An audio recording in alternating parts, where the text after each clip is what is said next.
to mitigate as much as can be done. And you understand further then that the real nut of the dispute is, contractor's position is, if you want me to finish on your commercial operation dates, you got to pay me more money. And the owners are saying, no, you got to finish as close to those commercial operation dates as you can, and you're nickel. Well, that's the clearest I've heard it articulated what it's about. Okay. Does that sound to be reasonable for the owners to be taking that position? I think that's reasonable.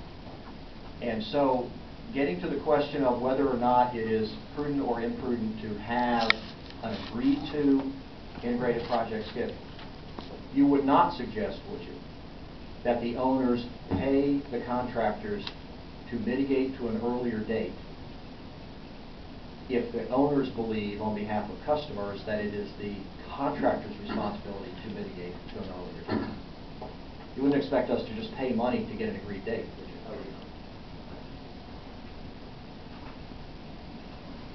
Do you think it's better for customers, for the company to take an aggressive position as to who's responsible for mitigating the delays on this project? Well, the company needs to hold the consortium to the requirements of the contract. I don't know if that's aggressive or just holding to the contract. Do you believe the company is trying to do that as best as it can?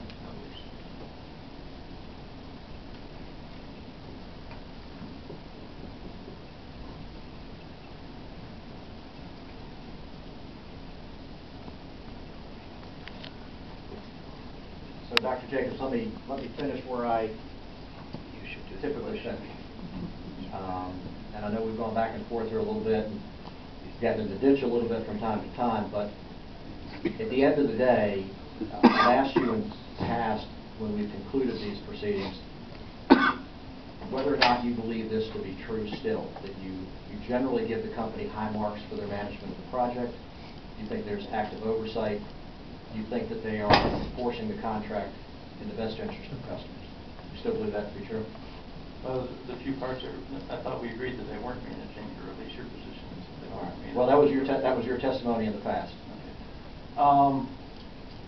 They're certainly actively involved in providing very active oversight. I think it's been very effective in ensuring that quality, QC, and regulatory compliant components get on site. The company surveillance personnel found a lot of problems with the modules that weren't found by the providers.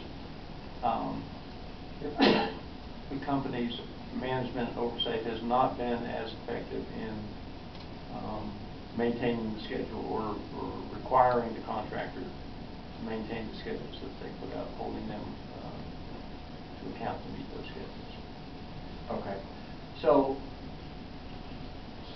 as a contractual matter, there's really nothing that the owners can do. I mean, the bald fact is, would you agree, there's really nothing the owners can do to force the contractors physically to finish this plant any earlier than the contractors are going to finish it. Yeah, I would agree. There are economic consequences to that. There are liquidated damages, and there are breach of contract claims, and all those things. But physically, the contractors own this schedule and are going to build this project when they build it. Is that right? And suffer the I would say yes. Yeah, and suffer the financial consequences that befall them because of that. That's correct. Do you believe that in that context, the company is doing the best it can to protect the interests of customers? I believe they are. They're working very hard at it. They're trying to come up with solutions to the problems, but in terms of effectiveness, it hasn't been effective today. And you can't think of anything else they should be doing other than what they are doing, can you? No. Thank you. I have no further questions.